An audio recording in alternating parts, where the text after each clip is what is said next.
Did the Democrats just lose the midterms? That's what a lot of commentators are saying. This after yet another massive win at the Supreme Court for the Trump administration. And of course, this huge win comes on the heels of the big win in Tennessee, where the radical Democrat got crushed by nearly 10 points. We're going to look at the political earthquake happening in the redistricting wars.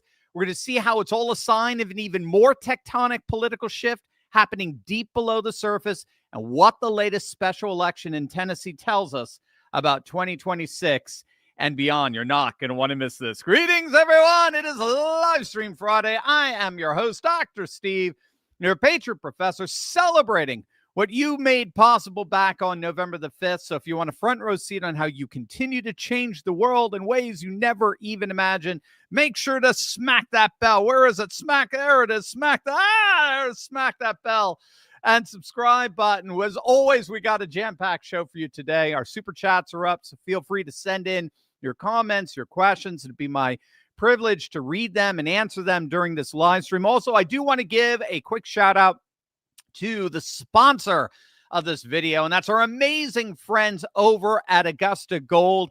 Gang, have you seen the price of gold lately? And silver? They're absolutely skyrocketing. Gold in particular is up 50% year to date, and silver's up 100%. And it's no coincidence. It's the direct result of President Trump's golden age pro-growth agenda that you made possible back on November the 5th.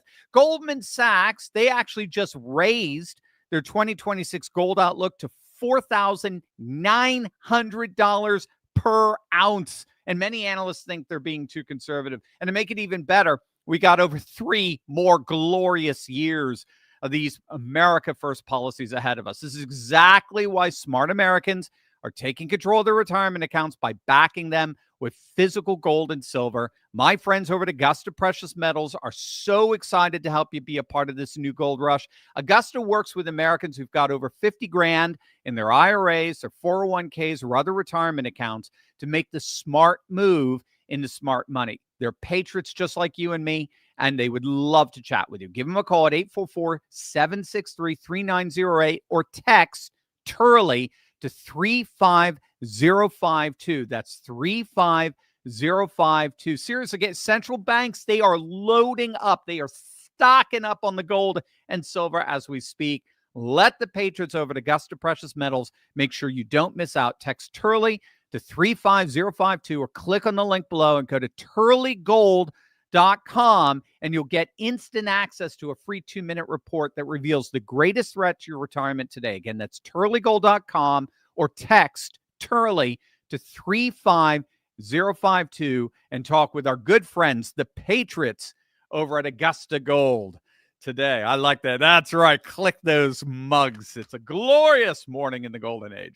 President Trump and the Republicans have won yet another massive victory in the Supreme Court, which is another way of saying, I think I like saying this just as much, it is yet another loss for the Democrats. The Democrats are in the midst of a historic, catastrophic legal losing streak at the level of the Supreme Court, the likes of which we have never seen. Remember, the key to understanding what's happening here and all these legal dramas and all these activist courts trying to stop the Trump train, the key in all of this is that every Democrat so-called win only ends up a colossal loss at the Supreme Court, which is where it ultimately matters.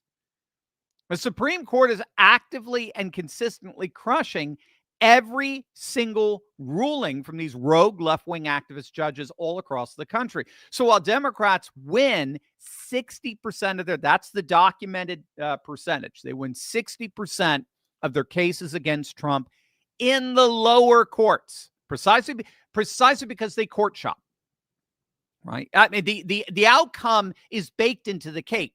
They deliberately find courts that are sympathetic to their politics. So, of course, Democrats are going to win 60% of the time in the lower courts. But the cases immediately go to the Supreme Court on appeal. And then what happens?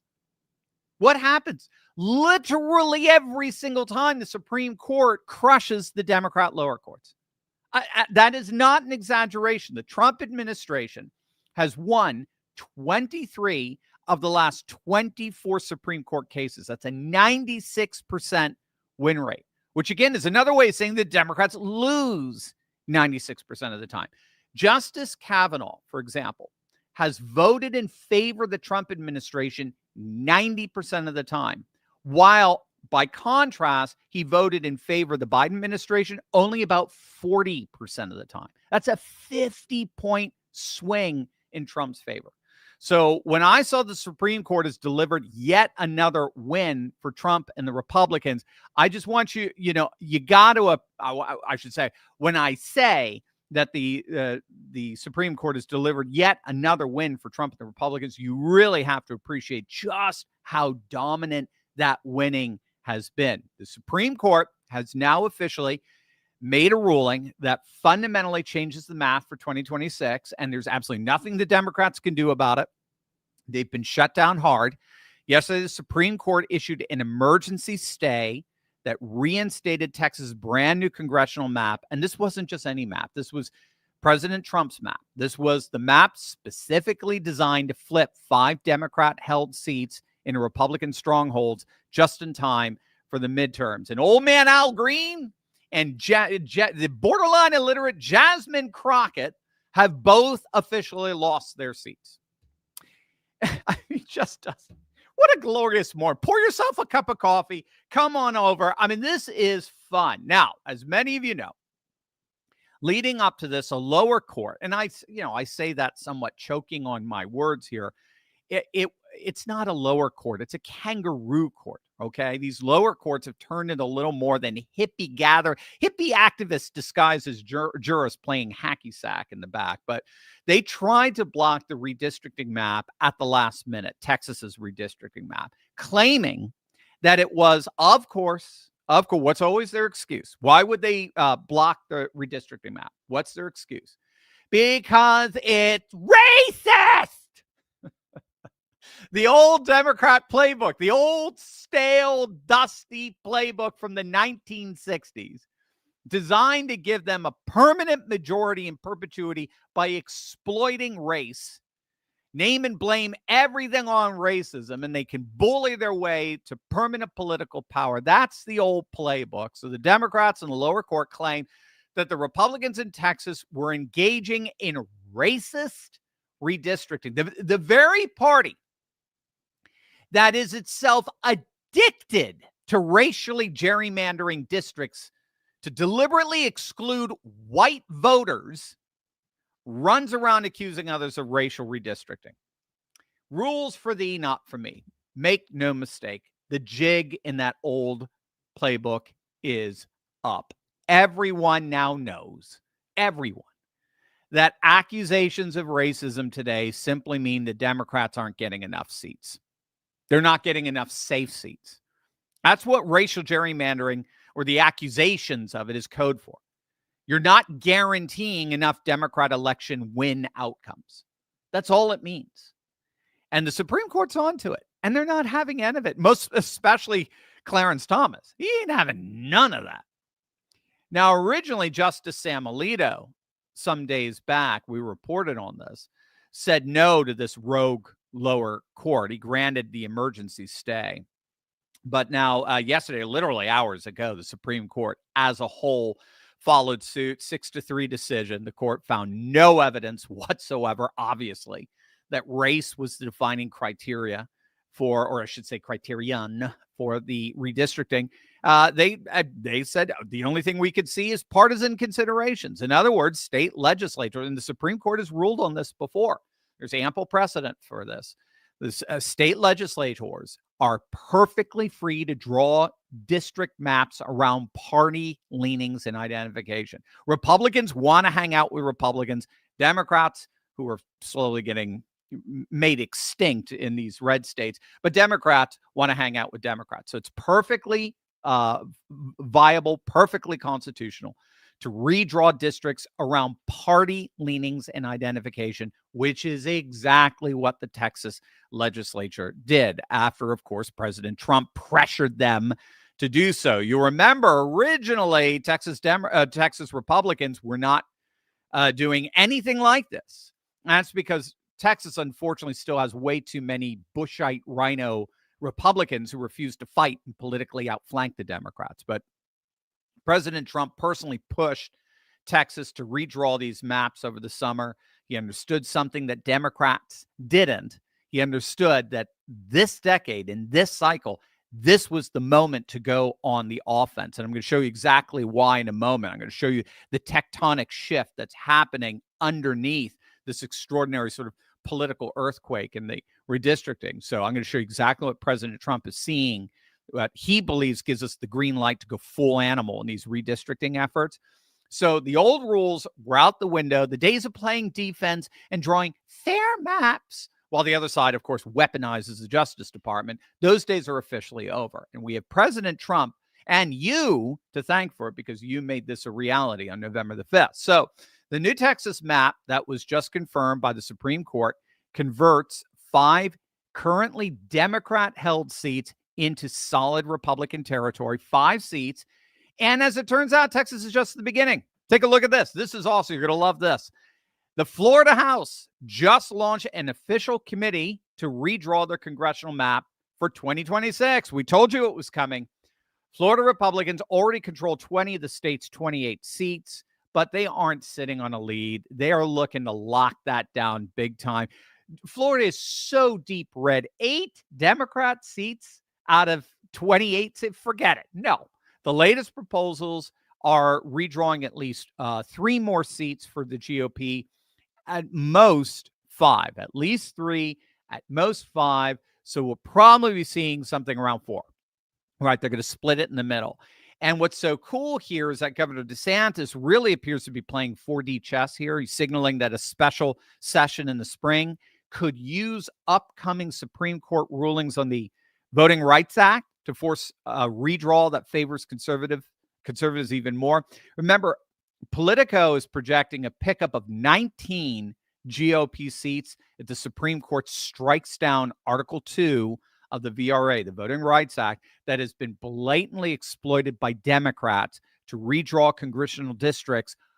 Well, what do you know? Along explicitly racial lines. Again, this is actually baked into the cake of the VRA. They call it vote dilution, right? We've talked about this before on this channel. Vote dilution is a left-wing legal concept that Democrat activists came up with particularly it was in the 80s, where they convinced the courts that the Democratic participation of a minority group is weakened or rendered ineffective, that is diluted, through the way electoral districts are drawn. So bottom line, proponents of vote dilution, or proponents of instituting a vote dilution as the excuse for redrawing districts, argued that unless districts were drawn around majority-minority population regions, that's the key, majority-minority population regions, like what we're seeing in Minneapolis with Ilhan Omar's district, for example, unless they are given the right to do that, then minorities can never elect the candidates of their choice. They can never elect Ilhan Omar. And the reason for that is because there's too many white voters diluting their votes. I kid you not. This, for the last 4 decades, the courts have actually bought into that. And they've made it easier for Democrat activists to draw up these race-based congressional districts that deliberately exclude white voters. You can't make this stuff up, all under the guise of Voting Rights Act. The very act that was supposed to prevent voter discrimination on the basis of race and ethnicity, that was authored and signed into law in the 1960s, has since been exploited by the very party that initiated the act and to begin with to stop discrimination. I mean, it's just, you can't make this stuff up. Truth is stranger than fiction. And so the conservative majority on the Supreme Court has signaled that they are about to shoot down that provision. They are about to overturn Section 2 of the VRA. And as a result of that single decision, the SUPs would render literally dozens of congressional districts unconstitutional overnight. So Florida is using the specter of that decision as an excuse to redraw their districts mid-decade. They don't have to wait for the decision. They can just use it as an excuse. And again, they're not alone. a House committee in the state of Indiana has just passed a new 9-0 Republican redistricting map for the 2026 congressional midterms, eliminating the final 2 Democrat seats and giving the GOP another pickup of a comparable 2. And we could keep, and by the way, keep pressure on their Senate, their state Senate. There's one senator in particular, just a total Mike Pence rhino traitor, who's saying he's promising he's going to try to sink that. Make sure you put your pressure. Those of you in Indiana, put pressure on that guy. Well, I guess, am I allowed to say? I don't know if I'm allowed to say. But anyway, keep a very close eye on what he's doing there. And we could keep going and going. We're looking at 7 to 9 states right now, 7 to 9 states that are redrawing their districts. California Democrats tried a counterpunch with the referendum, the Prop 50, to rig their own maps. And by the way, literally disenfranchise Latino voters who've been going right, been turning way to the right over the last decade in California. Now they're trying to deliberately dilute their vote. But, ironically, that's heading straight for a court challenge. And California might lose, especially given that it's in their state constitution that maps are drawn not by the California legislature, but by a nonpartisan redistricting committee. That is in their constitution, and they're bypassing that. So when all is said and done, let's say it does pass. Let's say, Virginia, they've been threatening to redistrict as well. Let's say a few of these blue states actually end up doing it. When all is said and done, when the dust clears from all these redistricting efforts, not including the Supreme Court's pending decision on the VRA, we're looking at a net advantage for the Republicans of at least 3 to 5 seats solely from these new maps. Again, this is assuming that Virginia redistricts in favor of Democrat pickups, that the California Prop 50 stays, all that sort of stuff. So just being conservative, we're looking at a net pickup of 3 to 5 seats. And in a House that's this tight, that's 2020 to 2012, that's the entire ballgame. That's it. Remember, Democrats are having to defend about 70% of what's left of swing seats, purple seats that could go either way. All the while, red states are basically wiping out what remain of their blue seats. And the Cook Political Report has Republicans safely right now at 213 seats. And so a net 5 would mean 218 and perpetual control of the House without having to flip a single contested seat. Now, that said, remember. Did I mention remember? We are swimming against the stream here. We are swimming upstream, I guess I should say. The party is in power. The party that has the White House has increased their numbers in Congress during midterm elections only 3 times in our nation's history. That's it. Only 3 times. Every other election goes the way of the party that's out of power. So, I want us to be pumped. I want us rocking. I want us fervent, but I want us realistic as well, right? This is a Stockdale principle. You have to have a very sober assessment of the dire situation you're in, while at the same time never losing hope that you're going to prevail. You've got to have those 2 motivating factors. That's Trump in a nutshell. That's what makes great entrepreneurs like Elon Musk. You're constantly facing adversity. You're constantly facing tall orders, as it were, but you never lose hope that you're going to prevail. That said, the hope is in these mid-decade redistrictings all across the nation, because they may indeed be the game changer in all this. This is something new that we have not seen. Mid-decade redistricting we did not see in previous midterms. And there's something else. I mentioned Trump is looking at something that tells him this is it. This is the year that we finally enshrine our power permanently in Congress. There's something else that's happening that we haven't seen before. And this may indeed seal the Democrats' fate for good. Wait until you see this. But first, gang, if you are just joining us, our super chats are up. So feel free to send in your comments, your questions. I'll be happy to answer them on our live stream here. Also, this is a good time to remember, that every one of us has to make sure and we take steps to protect ourselves and our loved ones online. And that actually begins with your home title. Now, if you're a if you're a homeowner like me, when's the last time you checked your title? It's the legal proof you own your house, and it's online, exposed. Well, if you're like me, I've never checked it. And the problems of today's AI and cyber world, scammers are stealing your home titles and your equity is the target.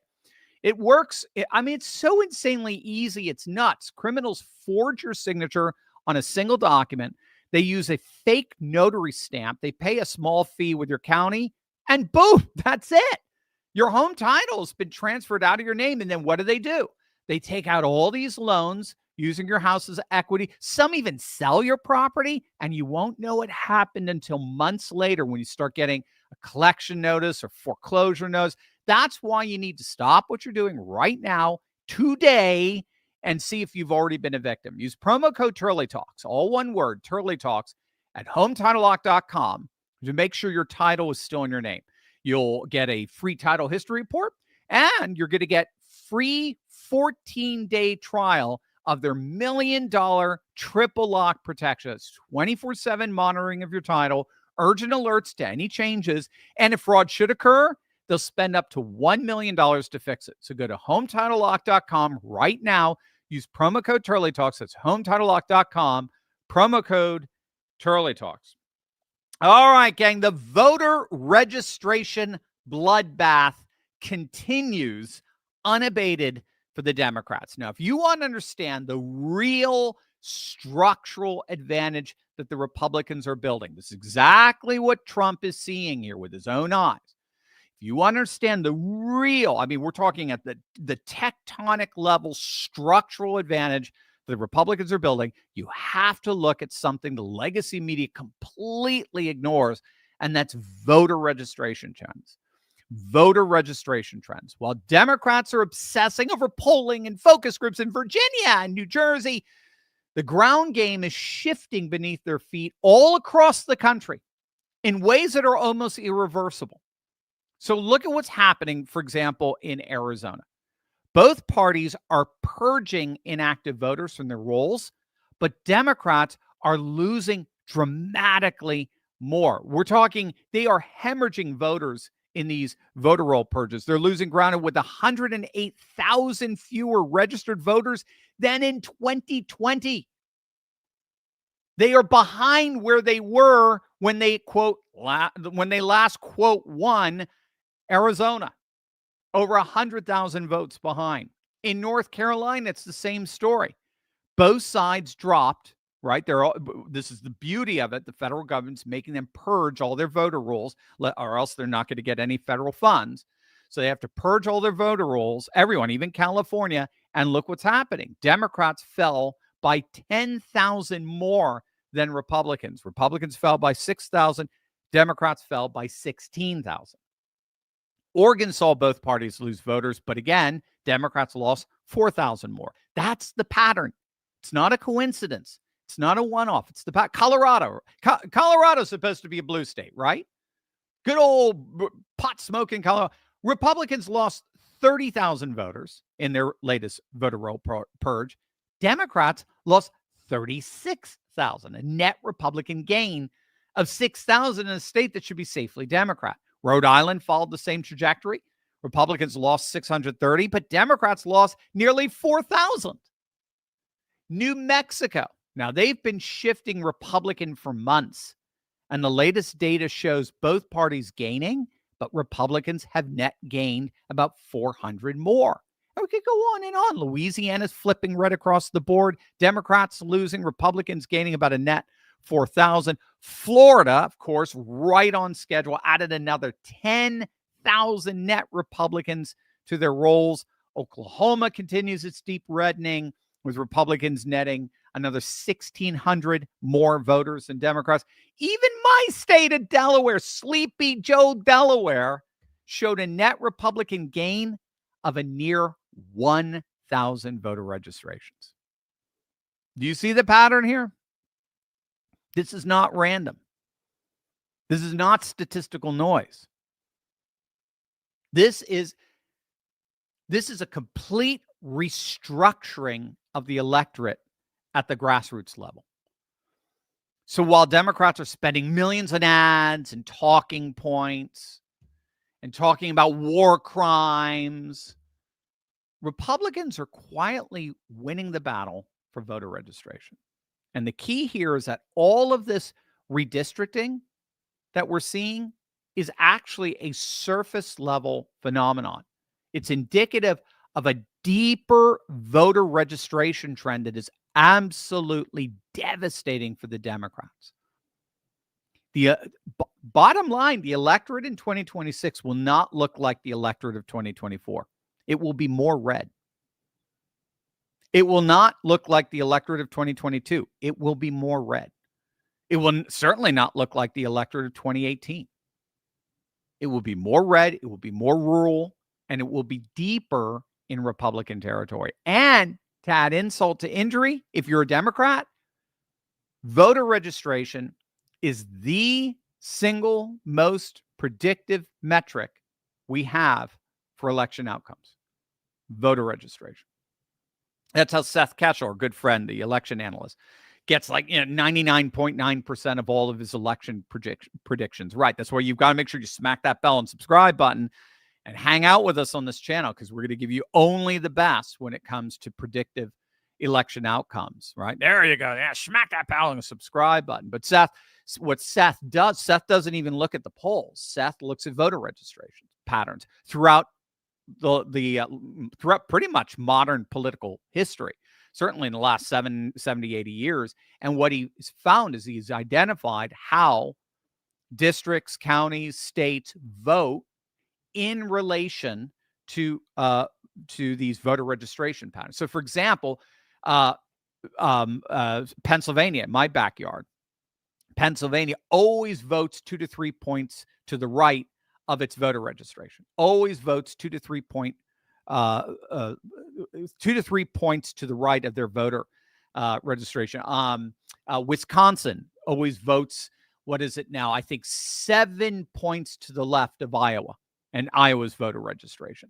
So if Iowa's like plus 11 Republican voter registration, if Iowa's plus 11, then Wisconsin, you can pretty much on a dime predict that Wisconsin is going to vote around 4, 5, 6% Republican. So that's how he was able to call both Pennsylvania and Wisconsin as well as Michigan. He even has a pattern of Michigan always in relation to voter registration. That's how he was able to call them or predict them for 2024. Bottom line, you can't win an election with voters you don't have registered.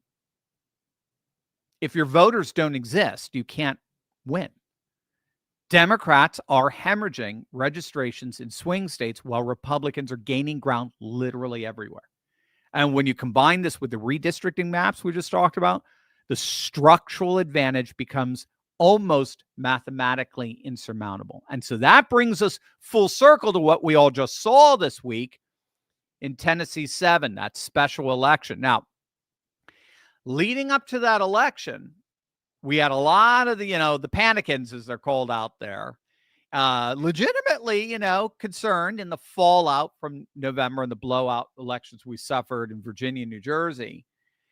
And what made them so concerned, and again, rightly so, I don't disparage anyone for being concerned. I disparage people for being doomers. I despise, as you guys know, I despise dooming because I think it falls on one side. It collapses on one side of the Stockdale principle. Stockdale principle is you have to take very sober assessment of the dire situation you're in, and you can never lose hope that you're going to prevail. So we don't want to be Pollyanna optimists. Oh, we'll win. We're going to prevail no matter what. No, some of us won't. No, this is a dire situation. We're going to lose some here. Okay. Yes, we're going to win in the end, but at a cost. But you don't go the other way and go, all is lost. All is lost. We're done. It's over. Trump's the MAGA coalition's falling apart. It's all done. Yeah. You don't want to go there either.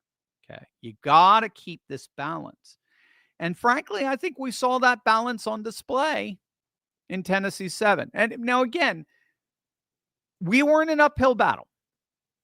This was an off year special election. It wasn't just an off year election. It was an off year. It was literally days after Thanksgiving, and it was a special election. There was no incumbent on the ticket. And it's in a heavily rural district surrounding Nashville, Franklin, Brentwood, and all. That's where the turnout is typically abysmal, especially for off year elections, because people don't care. They don't give a rip. And Democrats understood that.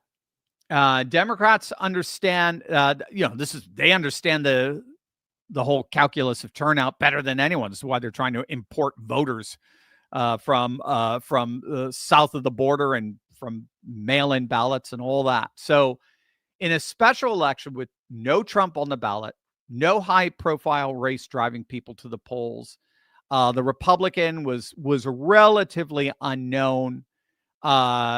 Turnout was going to be suppressed. So this is why Democrats thought they had a real chance here, because their base is frothing at the bit to get out and vote out Hitler, right? And this is why a number of Republican commentators were so worried, given that their base appeared to be rather demoralized from the bitter losses in Jersey and Virginia. And what happened on Tuesday? What happened? The Republican, Van Epps, didn't just win.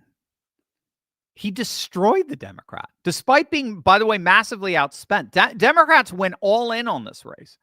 The House Majority PAC dumped $1 million. The DCCC threw another $1 million at it. Outside PACs poured in millions more. The Democrat candidate burned through $1.2 million of her own money. And this is after she went on record saying she hated Nashville.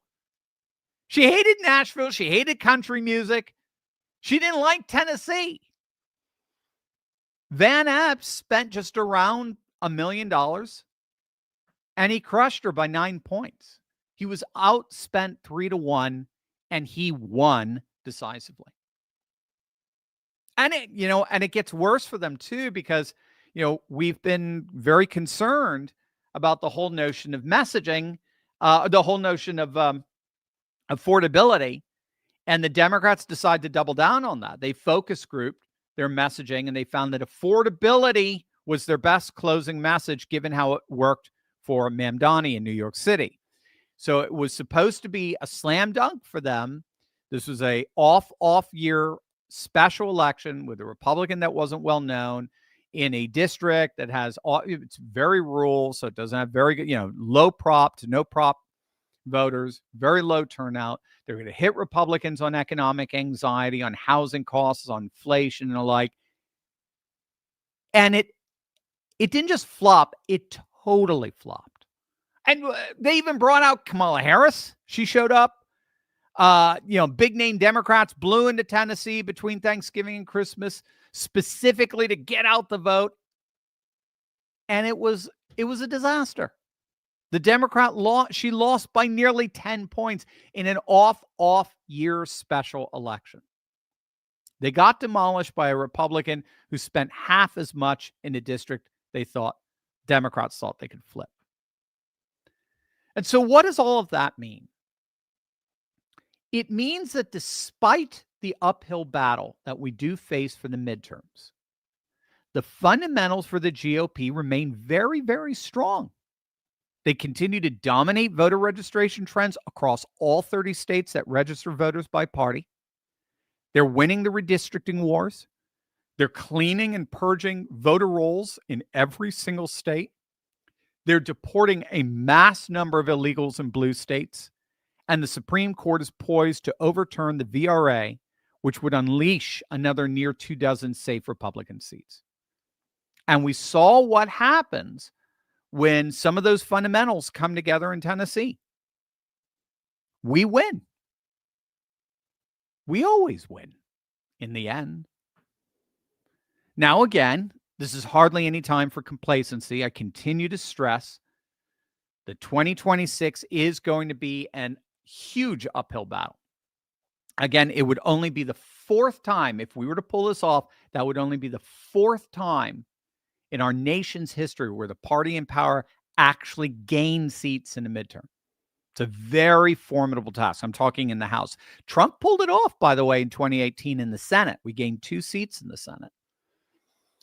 And so there can't be an ounce of complacency here.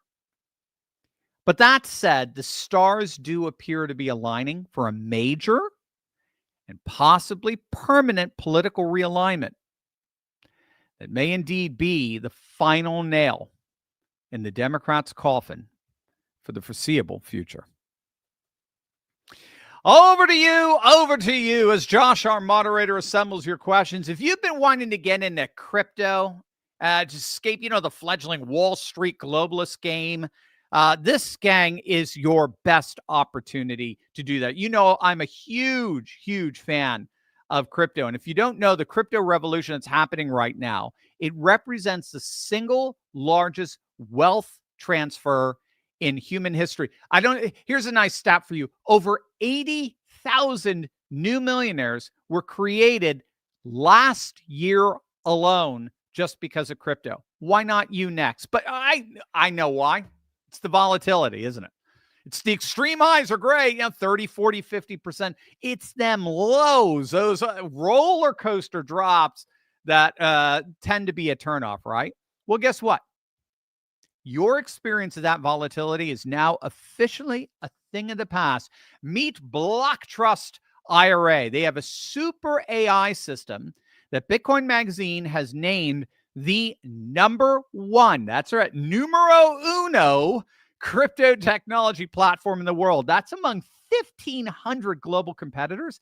And what that super AI does is it works 24/7 to analyze global market data, and it predicts with uncanny accuracy the highs and the lows of crypto volatility. And so what then happens is that Block Trust IRA sells at the highs, and then what do? They buy again at the lows with all those bargains, and that mitigates the volatility, all the while you stand to make incredible gains. So that's why I'm a proud client of Block Trust IRA. I've got my own account with them, and I absolutely love them, and I know you will too. So if you've never gotten into the crypto game yet, let Block Trust IRA ease you in. Click on that link below or visit turleytalkscrypto.com and find out how they can help you join the Trump financial revolution. It's finally giving forgotten Americans access to the greatest crypto wealth opportunity in history. Oh, another thing. This is awesome. They're offering my viewers up to $2,500 in bonus crypto when you open up an account with them. Absolutely amazing. So don't wait, gang. Visit turleytalkscrypto.com. That's Turley Talk Crypto in data Gamara. Why suddenly it starts to sound like Vlad the Impaler? I don't know what's going on. What do we got, Josh? What do we got? Let's hear some of your questions. August 10th, no question. Just wanted to say thank you for the work you do to keep us informed. You're my daily go-to. I took your advice that having a relationship with family is more important than being right. Well, thank you, Aug 10th. Well, first of all, thank you for the super chats. Thank you for the expression of gratitude itself. My gratitude to you. And yes, that's what Aug 10th is saying. Is something we all have to keep in mind, especially during the holidays and during Christmas. Is when you're with family and they go, they have a little bit to drink. I'm sorry. I'm just thinking, I saw a tweet, on X. You remember Trump's speech from during the cabinet meeting when he just went off on everyone in all the Somali population in Minneapolis. They're garbage, and then Ilhan Omar is garbage, and the little plug at the top. Comment said, this is me after having committed not to pledge not to talk politics at the Thanksgiving dinner table. This is me after one beer. And then you just got Trump just going off on Ilhan Omar and so forth. Look, you're gonna come across a lot of challenges with family and loved ones in general. And one of the key pieces of advice I get, I preach it to myself first. I sometimes screw up. I'll admit it.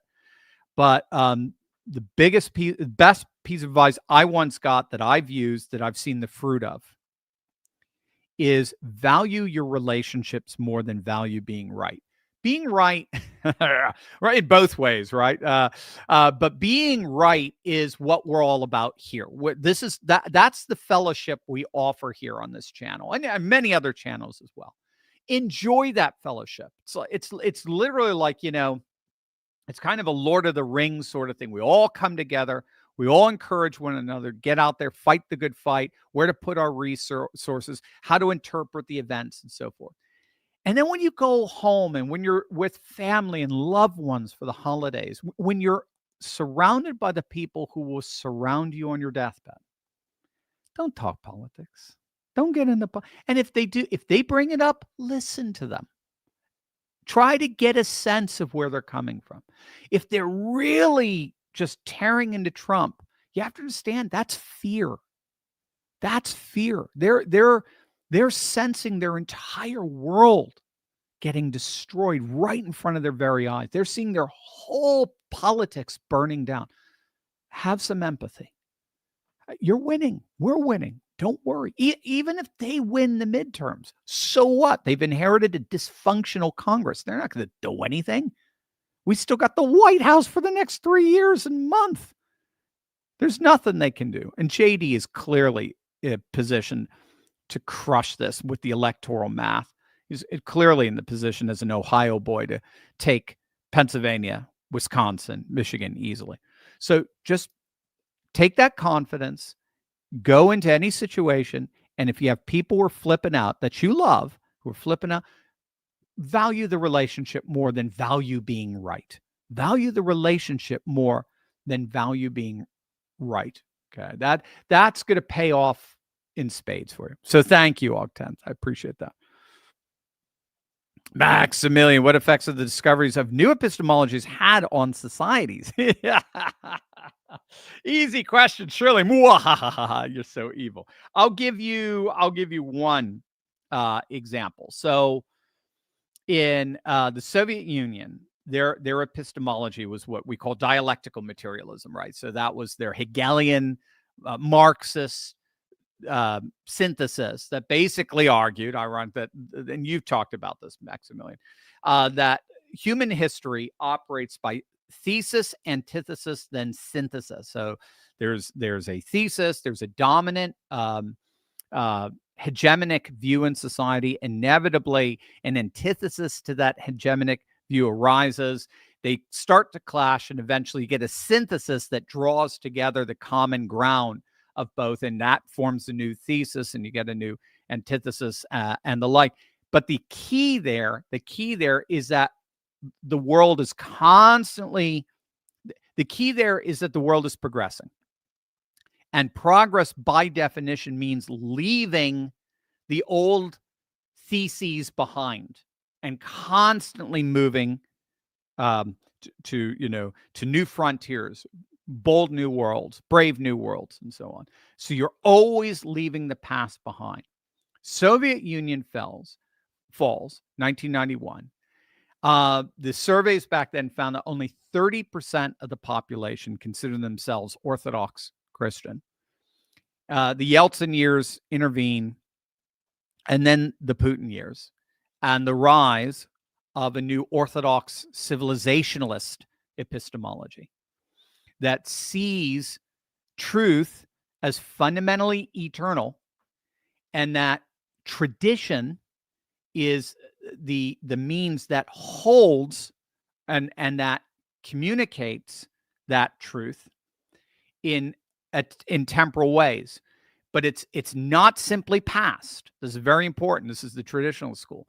It's not simply past. Tradition states that there are rules, understandings, goals, beliefs, institutions that are absolutely indispensable in the present for our future human flourishing. So tradition binds together past, present, and future, which means that the more we progress, the more we are also retrospective.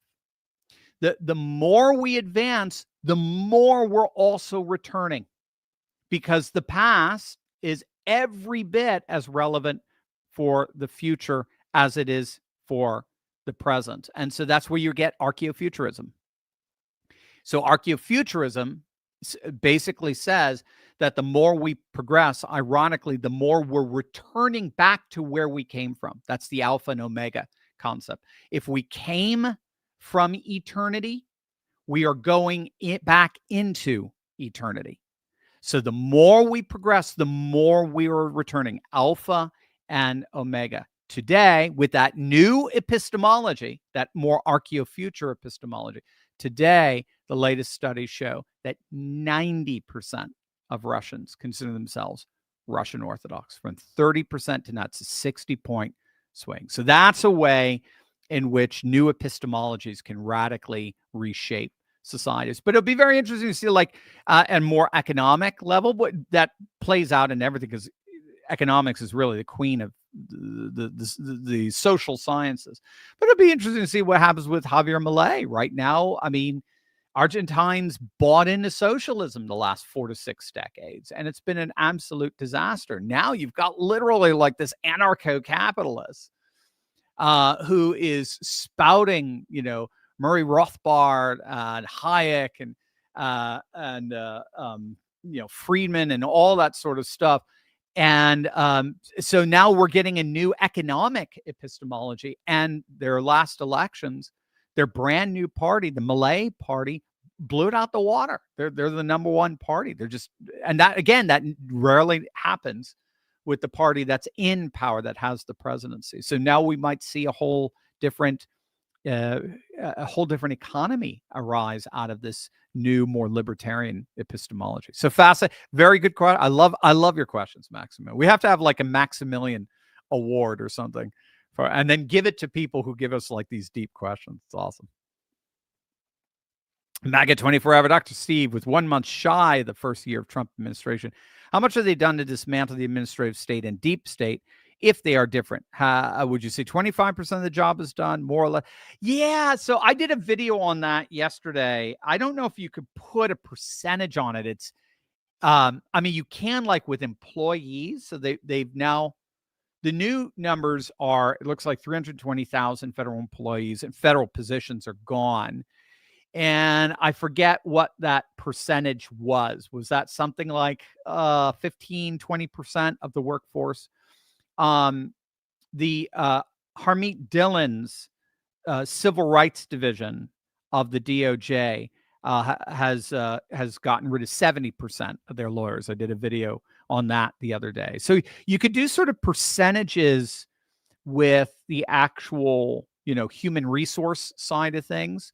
So we're getting there. So you gave me 25%, maybe like 17, 20%. I'd have to look at the total number of employees. Of course, we want things like the military to be growing enlistment growing in a healthy and flourishing way, just for a sense of, civic nationalism and so on. But we definitely want administrative state. I see administrative state and deep state different. So administrative state is the bureaucracies.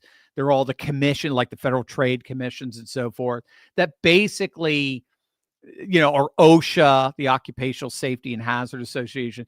They are these agencies of permanent unelected bureaucrats that basically run the country when all said and done.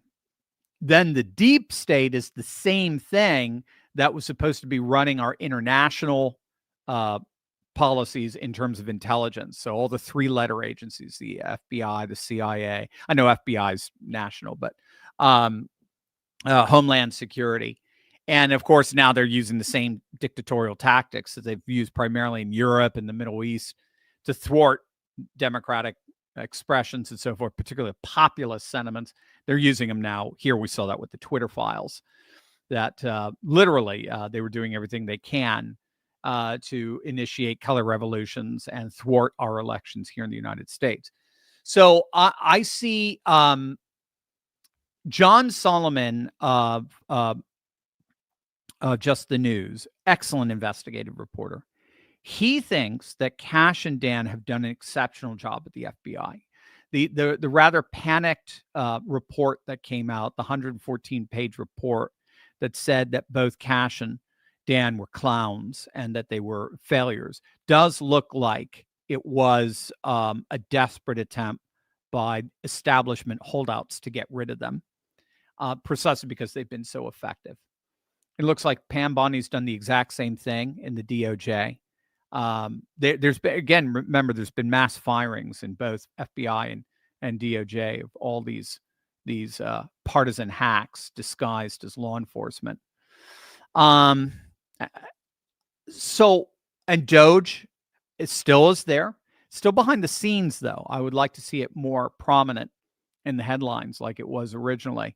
But again, it had its I mean, we loved it, but it had its prominence because of Elon Musk, and Elon Musk was the piñata, the basically the punching boy for the Democrats back then, and Elizabeth Warren, and hyperventilating about billionaires, and all that as her net worth goes up 30% every year.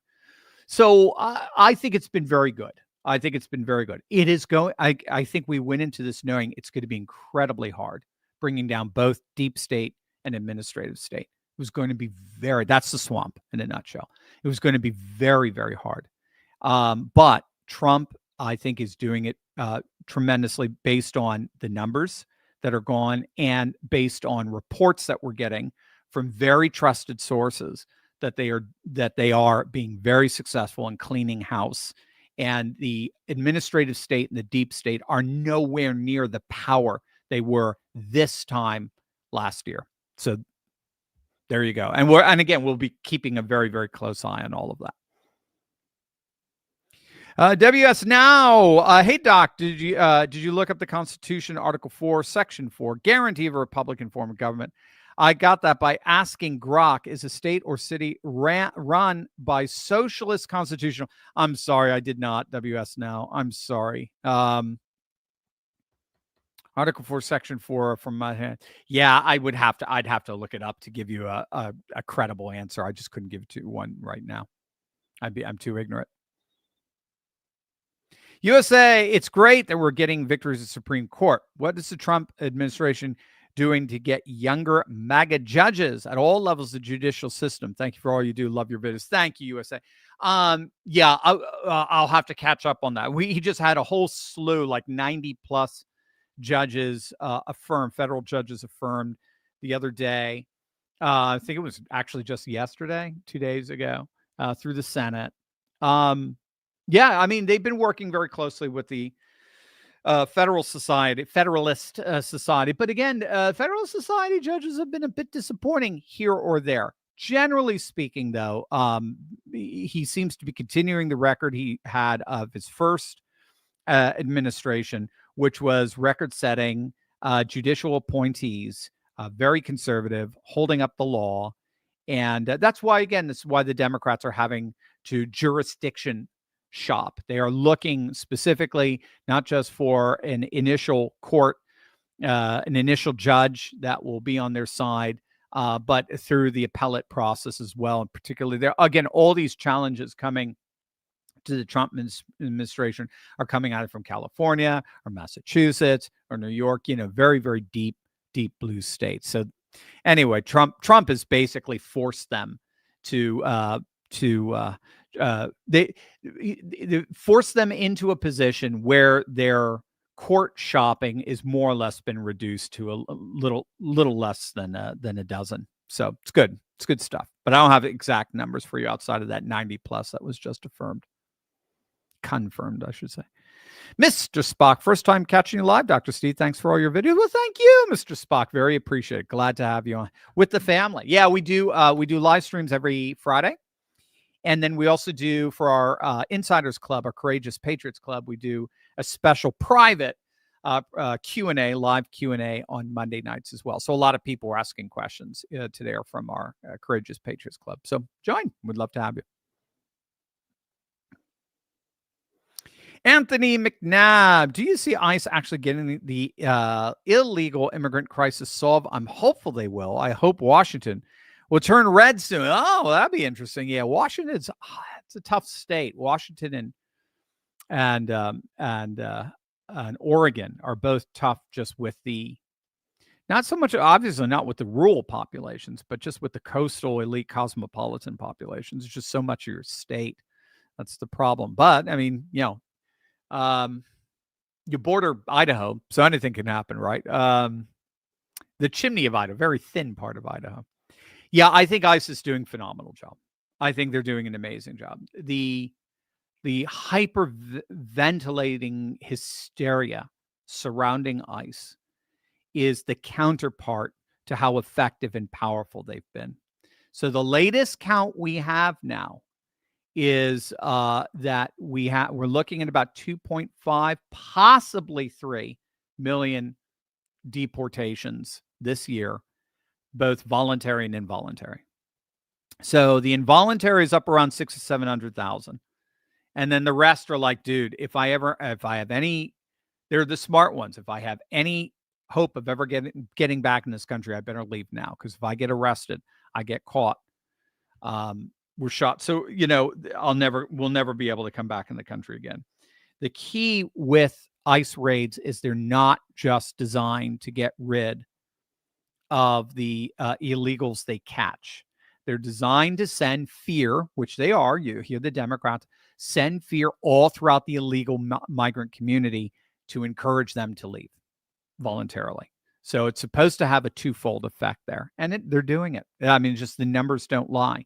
And the Democrats are flipping out because they're watching their future, well, and I would even say to a certain extent, current voter constituency expelled from the country. And without illegals, they've got nothing. Because they're, demographically, liberals have stopped having kids, while conservatives are having more kids than ever. What was it, back in 2004? The states that Bush won had a 12% fertility advantage over the states that John Kerry won. And since then, in the last 20 years, in some parts of those red states, it's more than doubled the birth discrepancy, the fertility discrepancy. So it's real. The liberal left is literally disappearing off the planet. So the only possibility they had of maintaining power was importing new voters, creating them from scratch, as it were. And well, I guess the creating from scratch would be more the mail-in ballots. We certainly, one of those 4 or 5 million voters that mysteriously disappeared from 2020 in 2024, interestingly enough. So yes, they've been doing a phenomenal job. I hate the way the left-wing lunatics get in their way and mock them and spit on them, but they are rocking, they are rolling, they are doing it. And with all the bluster and bravado from all of these left-wing city mayors, what are they doing? They can't do a damn thing, and they know it. They can't do a damn thing.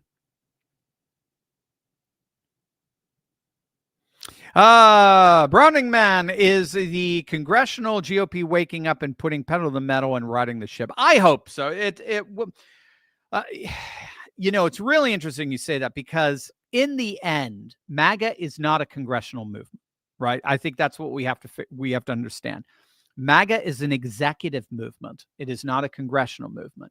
MAGA is the Trump coalition. It is not the Republican coalition, right? And a number of pollsters, Mark Mitchell, Rich Barris, they say this ad nauseum to their credit, that when all said and done, the Republicans do not have a coalition. Trump has the coalition. And therefore, MAGA is not a congressional movement. It is not a congressional coalition. It is an executive coalition. It rallies around executive power exercised in the hands of one man, that the only man on the planet, every single person in the country votes either for or against, right?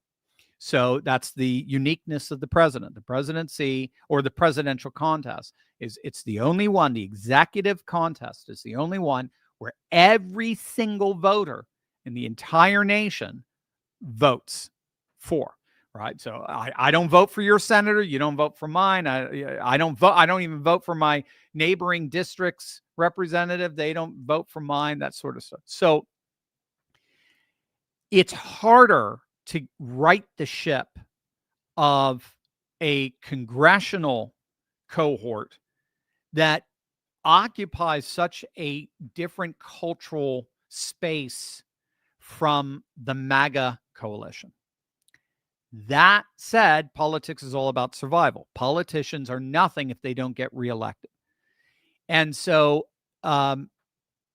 it is obvious, Tennessee 7 proved it. It is obvious that if you go pedal to the metal, Trumpian, MAGA, border security, economic security, cultural security, you're going to win.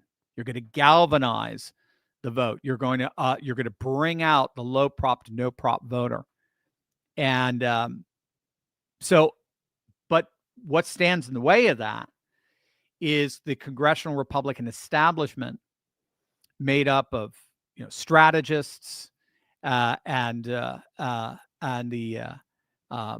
their donor class, their advisor class, who are all, make no mistake, they are all Romney, Ryan, Rove Republicans, all of them, literally all of them. And they despise MAGA, and they are the gatekeepers of who gets to run on the Republican ticket for Congress and for Senate. And they do everything they can to keep MAGA out. Now, they failed with JD, they failed with Moreno, and the other one in Ohio. They fail here or there. But by and large, I mean, someone like a Ted Cruz is about as MAGA as you can get with the current Republican apparatus in place of strategists, advisors, donors, who are all Romney, Ryan, Rove Republicans. So now they're going to die off. You just don't want to have happen to them what we've seen happen to the Tories in the UK. They're basically going the way of the dodo bird. They're getting replaced by a whole new party right now, of Reform Party, Nigel Farage. So in one sense, yes, they are riding the ship because they can't survive without it. On the other hand, it's just hard because they just occupy such a different cultural space than the rest of MAGA. Sean, hey, Dr. Steve, what is your analysis of Marjorie Taylor Greene situation? Why have we not had a video? Oh, okay. Why haven't I had a video on? That's a good question. Why haven't I done a video on Marjorie? I don't know the answer to that. I guess just so many things come up, or so many things are in front of me. You know what? To be honest with you, though, Sean, I haven't done a video on it probably in the end. Yeah. I'm giving you, it's funny. I'm going to confess my sentiments when I've considered doing the video. I don't think I have anything to add to it, honestly. So I usually do a video that I feel like I can give you something, right? Analysis you're not going to hear anywhere else, right? That's often how breaking news and analysis you're not going to hear anywhere else. Make sure to smack that bell and subscribe button for analysis. So that's what I try to do for you guys. I try to be unique, not unique for unique's sake, but unique in terms of trying to get deeper into what's happening here, the currents that define the political realignment that's happening. And I guess with Marjorie, I just I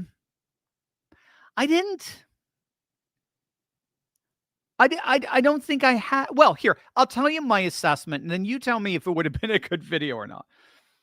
So based on everything I'm gathering, the bottom line seems to be, and this is coming straight from Trump as well. So Scott Jennings said this. He had a meeting with Trump. He gave Trump an hour meeting where he gave him a copy of his book, and Trump signed it. Oh, and he signed it for Trump, all this sort of stuff. A great meeting. But he said, it was right after the whole Marjorie Taylor Greene announcement of her leaving Congress and leaving early, retiring. And Trump, bottom line, said she just changed after he showed her polling numbers in Georgia for I think, was it governor? I thought it was governor or Senate. It could have been Senate. I can't remember. It was a statewide office. And she, according to Trump, she was going to get crushed. And so he told her, don't run. He basically said, I can't endorse you. Don't run. And he said, just ever since then, she just turned on him. And without really any explanation. So that's Trump's assessment of what happened. And then of course he turned on her when he saw that she was sour. He saw her as sour grapes, and she was going to try to thwart his agenda. And but at the same time, there's another view that says, in effect, that she felt that Trump was abandoning the MAGA agenda, the politics of the disaffected independent populists who tend to be very attracted to Marjorie Taylor Greene. They like her very much. And so she was calling him out on it. Now, how she does that by going on The View, I'm not quite sure. But and everyone's saying that was basically her CNN audition. But or maybe an audition for being one of the ladies on The View. But which would be interesting. That would be very interesting. But and so that to add to give her the benefit of the doubt, I think that is a legit criticism. I both can be true. You know, she could be really upset at Trump and found that he's been, for her, too interested in the Middle East and not enough in Middle America, too interested in foreign policy, not enough in food prices. And then when he turned around and said, and I'm not going to endorse you for statewide office because your polls suck, maybe that was it. That was just the last straw for her, and said, you know what? You know, you and I are just on different sides right now, more or less. And I think her siding with the Epstein, with Tom Massey and the whole Epstein thing, and doing rallies with Democrats while they were holding signs saying, you know, Trump is a pedophile and all that sort of stuff, whatever they were saying. I think Trump just, for him, that was the last straw. So they broke ranks. And I think she felt, well, I don't think she would have lost her district, but I think this was her way of telling Trump, screw you. Yeah, I'm going to leave you with one less seat. Have fun with that. And so she left, but I think she's leaving after what, January 5th or whatever, when she gets her pension, right? So, look, in the end, I like Marjorie, but she never created, in Congress, you have to create, in any legislative body, Parliament, Congress, Senate, you have to be a coalition builder. You can't just be a bomb thrower. You can't just run around making great speeches like Ron Paul did his entire career. And he made a lot of money because he got a lot of very devoted followers. Rightly so. I liked a lot of what Ron Paul said. We got a lot of devoted followers who supported him financially all across the country. So he was trans, district in terms of his career. I mean, his career was really, and then he was able to go and start his own channel, his Liberty channel, Ron Paul channel. And, his impact on audiences was much larger than his impact on his district per se, and much larger than his impact in Congress. And Trump right now, Trump wants a Congress that institutes MAGA. Marjorie's assertion that Trump is not MAGA or has betrayed MAGA, she could say that, and she may represent a number of disaffected independent populists who believe that. But in the end, Trump is MAGA. MAGA is not what Marjorie says it is. MAGA is not what Tom Massey says it is. MAGA is what Trump says it is. Sorry, that's just the way it is. So, because again, MAGA is nothing without the power source that institutes it into law, and that's Trump right now via the power of the executive branch. So Marjorie just never did anything to create coalitions that could further MAGA. That's the big criticism. Same with Tom Massey. They just kind of grandstand. This is the criticism. I'm not saying it's right or wrong per se, but that's the perception, so forth. They just generally grandstanded for their donors that were trans district. They were all out. A lot of it was from their own district, but a lot of it was from outside. Just supporters from all over the country, just like kind of the Ron Paul like gadfly messaging. So there you go. That was it. I didn't think I really had anything more to add to it. But I think I find it just unfortunate. But it's just part of politics.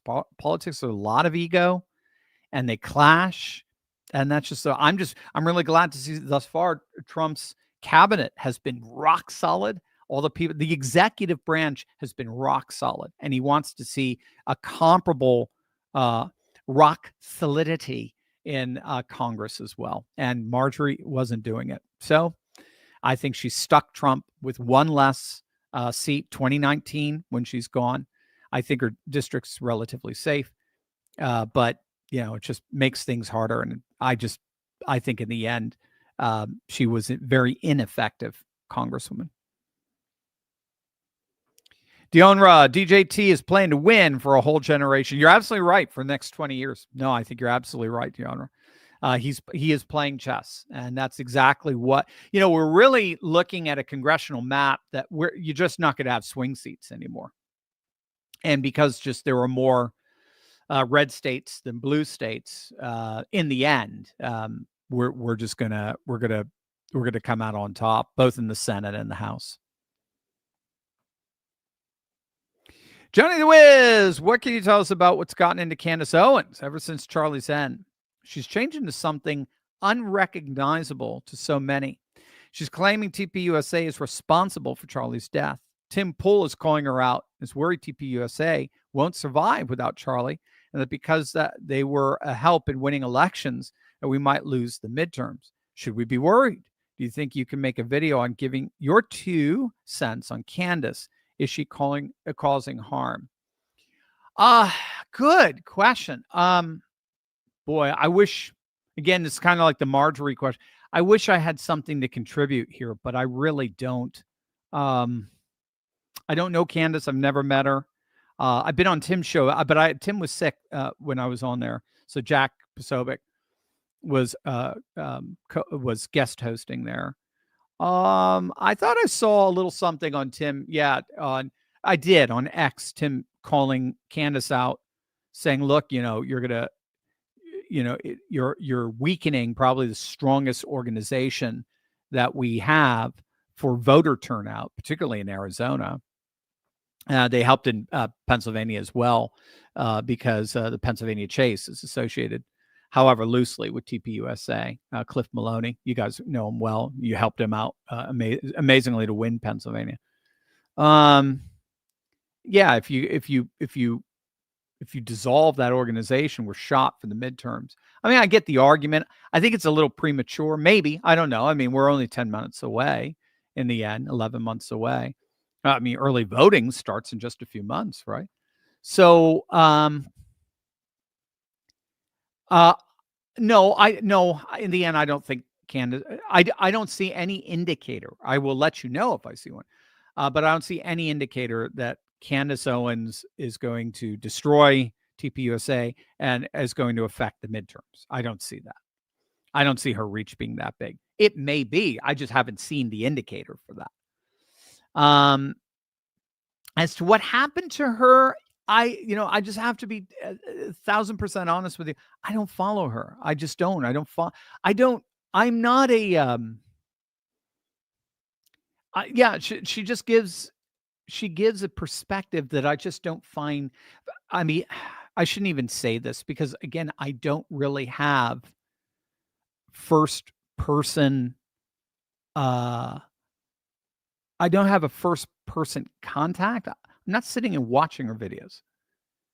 And there's nothing that I'm seeing in terms of the promos or in terms of the critiques that makes me want to sit and watch them. I just, to me, it's just, it's so, I'm a big, I'm a trends guy. I like trajectory. I like dynamics. I like where we were, where we are, where are we going. For me, that kind of analysis is so like in the moment. and it's so tabloidy, and I just don't have any interest in it at all, because in the end it just doesn't matter. There's just no topic there that seems in any way, shape, or form to have any long-term significance. Now, I think that's, in fairness, what Tim is trying to say. It does. It can affect the midterms, but I just don't see any indicator for that. But there may be. There may be. It's just I wouldn't know. I don't know what's going on. Just from what, again, third person, down by way of the grapevine, literally like what you just said. From what I'm hearing, it seems like the things she's saying are really over the top, but it seems to be working. I mean, she's she has a really long, right? Is she like the number one podcast, or was the number one podcast? Again, how long can she? And it just seems, again, I don't know. I'm talking out of my, I don't know, but it just seems like I'm seeing a kind of doom loop where the accusations just get more and more and more extreme and absurd. And they just seem to be playing them. And she seems to be the only person on the planet that sees the world the way she does. And yet she's so convinced of it. I'm a data guy and I'm an evidence guy. And if your rhetoric gets ahead of your evidence, I'm just not interested. I don't care if you're on the right, left, I don't care. And I think she's, I don't, I really don't. So there you go. There's enough of my muttering on that. I don't know. Franz Boll, if SCOTUS rules in favor of the administration of Humphrey's executor, how does that impact a post-security America in general, and specifically with an institution like the Federal Reserve? Good question. Humphrey's executor. Well, I mean, just bottom line, Humphrey's executor supposedly put limits on the chief executive in terms of who he can hire and fire. Well, primarily fire in these commissions and so forth. If I remember, Humphrey's executor was a Federal Trade Commission issue. I think it strengthens our security, our national, and in that it you no longer have a globalist, unelected bureaucracy running domestic or national or international policies. So I think that's wonderful for Federal Reserve. I think right now it's different because the president does not have direct control over the Federal Reserve. Federal Reserve is supposed to be independent, and it's because Federal Reserve works with banks. It's technically in the banking industry. It's not doesn't come under any particular branch of government, as I understand it. Though it intersects with it, the president can appoint the chairman, but I know it's a very good question. I'd have to look into how Humphreys would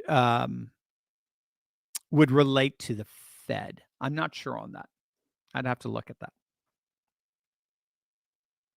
The Mad Hatter, do you think it's possible Trump will run as VP in 2028?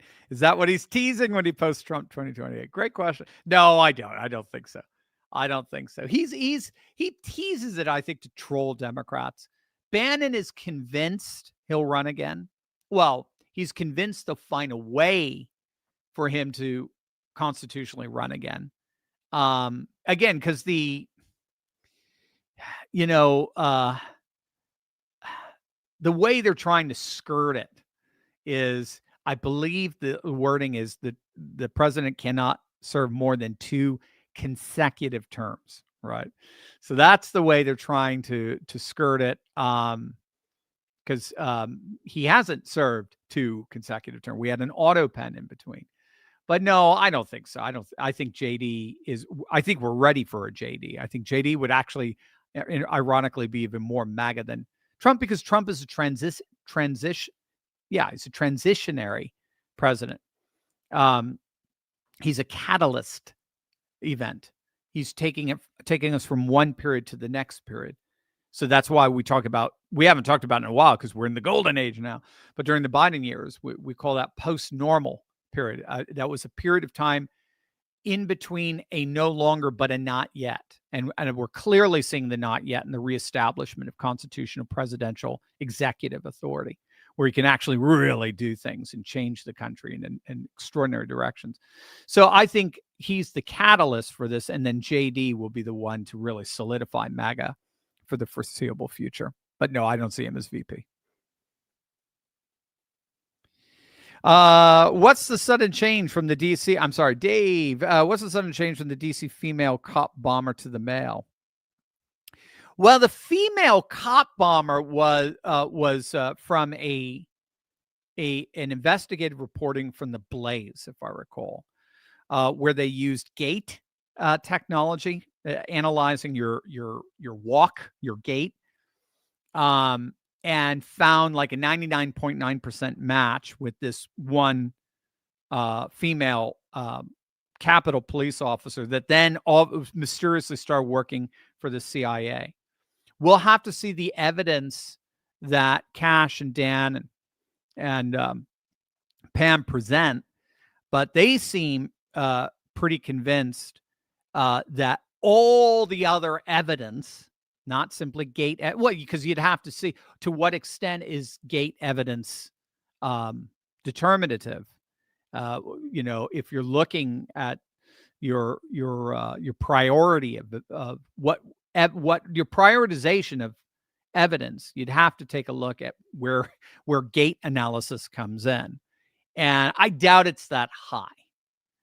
If they could ping his cell phone in both locations at the exact time, if they've got if they've got receipts from the materials that were purchased to make the bombs in his name, this sort of stuff, that's going to take tremendous precedent over gate analysis. So I think that's just bottom line. That's what they came up with.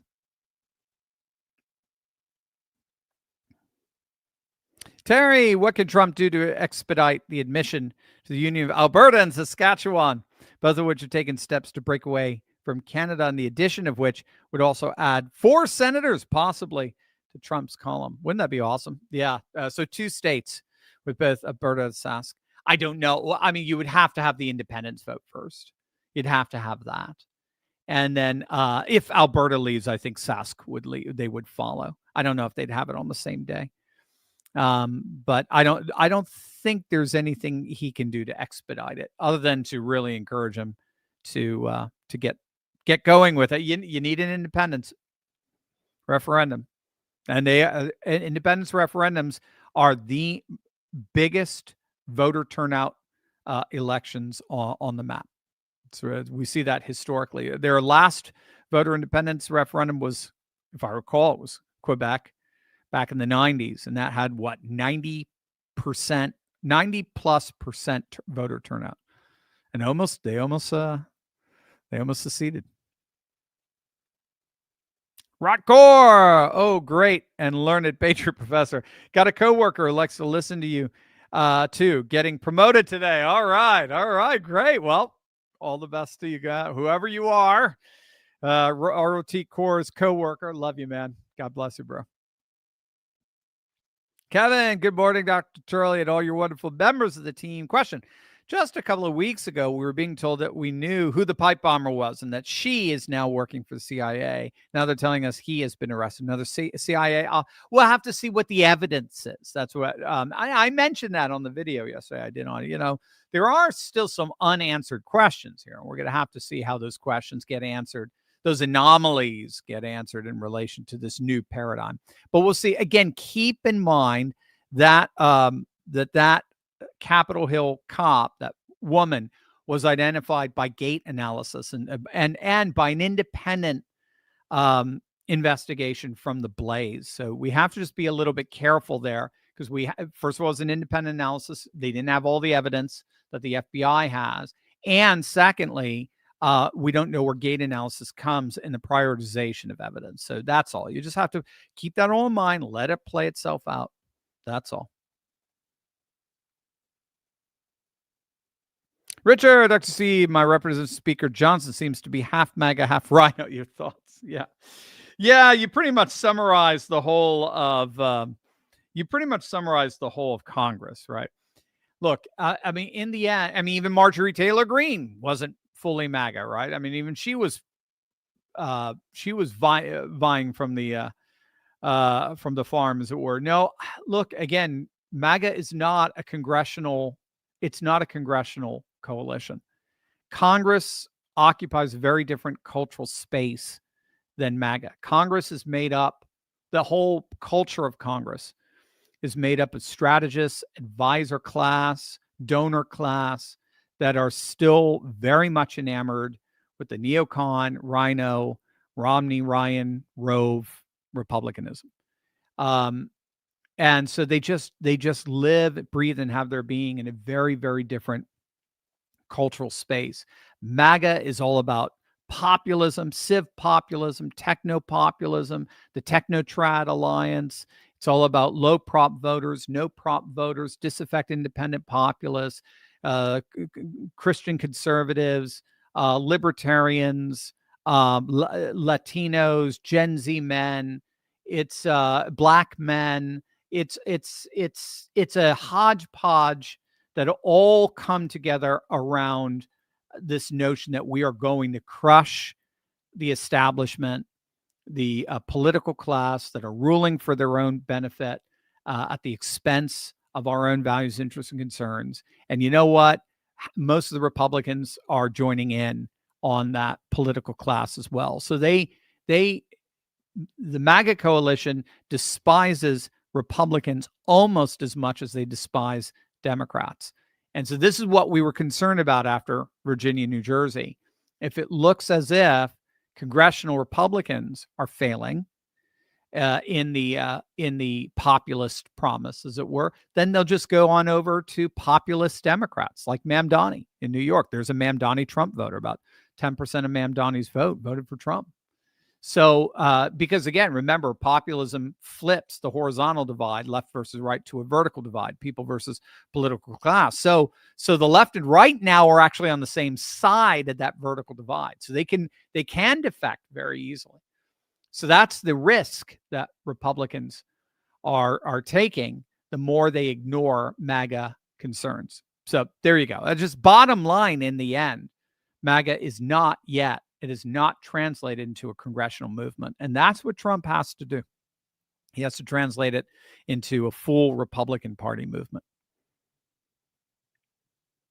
MAGA 24 forever. What can be done to stop the Democrats from court shopping and activist judges who consistently make unlawful rulings that are always overturned? The Supreme Court's going to have to find those judges in contempt of court. They're going to have to find those lawyers in contempt of court because they've ruled repeatedly you're not supposed to be doing that. And they've every attempt. Again, it's only, in the end, they only end up stepping on their own rakes. It only just ends up blowing it in their face. I know you're upset, as I am, that it does delay, but it delays the inevitable. And to me, and because I'm more of a trajectory guy, trends guy, I just let the inevitable play out. I don't pay any attention to them. Kevin, question, comment about the only time the rhinos apparently can produce evidence that they may have cojones is when they are obstructing President Trump or plausible deniability, stabbing MAGA in the back. What are your ideas to directly cut off their horn and balls at the same time? It's hard, Kevin. It's hard. I mean, bottom line, I share your frustration. It's hard. Congressional Republicans occupy a very, as do gubernatorial Republicans, as do Indiana Senate Republicans. We've seen state Senate Republicans. They occupy just a very different space. They have different advisors. They have different strategists. They have different donors, and they just tend to be more comfortable with the old Bushite Rhino Republicanism. They liked McCain. They liked Romney. They liked Paul Ryan. They liked Karl Rove. They thought those days were great. So it's rough. It's hard. Yeah, because we are the future. That's the past. That world is dead. That world just simply doesn't exist anymore. That coalition doesn't exist anymore. The coalitions that gave Bush back-to-back victories in 2000, 2004, barely, by the way, barely. Very, very small margin in terms of the Electoral College. Those coalitions do not exist anymore. I forget, somebody gave a stat like half of them are dead. Half the people who voted for particularly Bush Senior, who voted for Dole or whatever, voted for Bush Jr. in 2000, half of them are dead. They're just it's a coalition that just doesn't exist anymore. The new coalition is populism. Populism is the way of the future. It's not just here; it's everywhere. Even the CCP that considers the Politburo they will say the true voice of the Chinese people. Nobody can find political legitimacy apart from appealing to populism. And Republicans just have to get on board with it. They will for political survival, or there'll be a third party to replace them, like what we're seeing in the UK. Now, I agree, third parties are generally doomed from the start. But if the Republicans are really that bad, there could be the impetus, the momentum for like an America party to rise, especially with Elon's backing, that fundamentally crushes them and then replaces them. So they have only their own political lives to expend to the extent that they ignore MAGA. William O'Toole Lambarney was reported past, then reported as alive and well. Lem Barney was reported past, then reported as alive and well. First, typical of mainstream media. Number two, in 2013, he has stated that he doesn't think the NFL will be around in 20 years. Your thoughts on the future of the NFL? Oh, a good question. Oh, I don't know.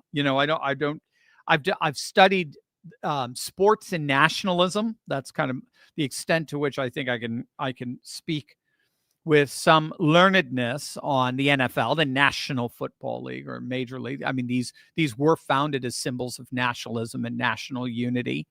They're messing it up with things like the Black National Anthem. They are actually contradicting the whole point of their formation, which was to bring America together, not to highlight one group over and against another group and then suddenly tribalize the nation.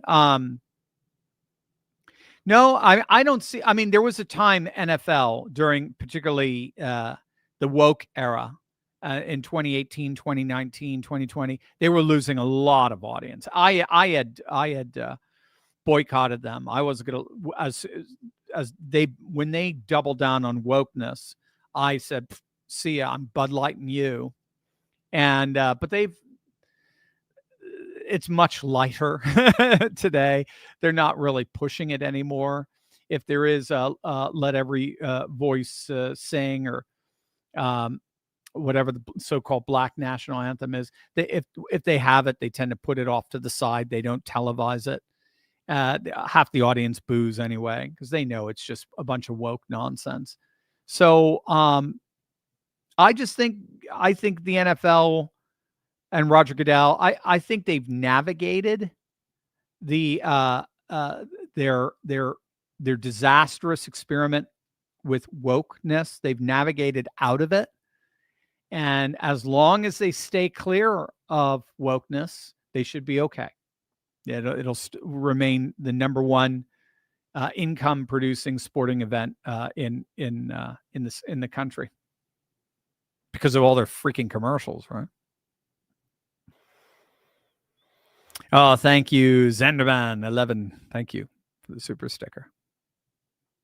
Oh, Brian, my brother from another mother, just turned in.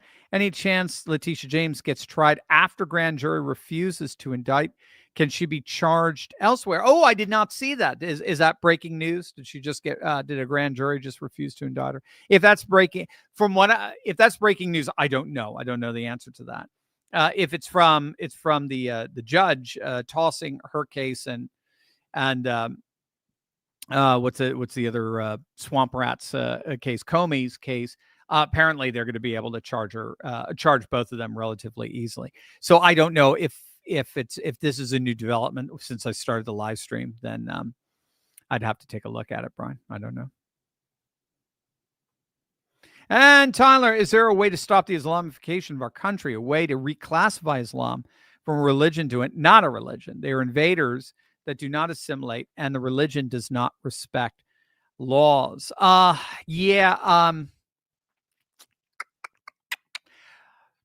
Good question. Probably not. I don't know. They'd have to be. I mean, you could. You do have a significant number of Islamic groups designated as legitimate terrorist groups, so you could push it from that vantage point. So I guess that would fit with your question, because they're no longer a religious group; they're now a terrorist group. Yeah, I mean, you could do it that way. Look, bottom line is they're filling in the gap that Republicans left during the Great White Flight from the cities, as it's called, in the 60s, 70s. So urban centers used to have periodically Republican governors. I mean, we saw that with Giuliani in New York of late. I'm sorry, mayors. But with the increasing elections going Democrat, and with the city councils going fully Democrat, there was just any conservative presence there just left, went in the suburbs. And now they're 100% Democrat, virtually every city. If there's a Republican, it's completely negligible. Or you have the enclaves like Staten Island and in the 5 boroughs of New York, it's thoroughly Republican. But other than that, they're all Democrat, and they are basically dying. They're decaying socially, and they are tribalizing. And the group that appears to be emerging inordinately in Democrat politics, particularly their urban politics, are Islamists, are Muslims. Hamtramck in Michigan is an all Muslim city council. Dearborn is predominantly Muslim city council. And ironically, they're passing very conservative laws, very anti-LGBT laws, ironically. So the left loses anyway.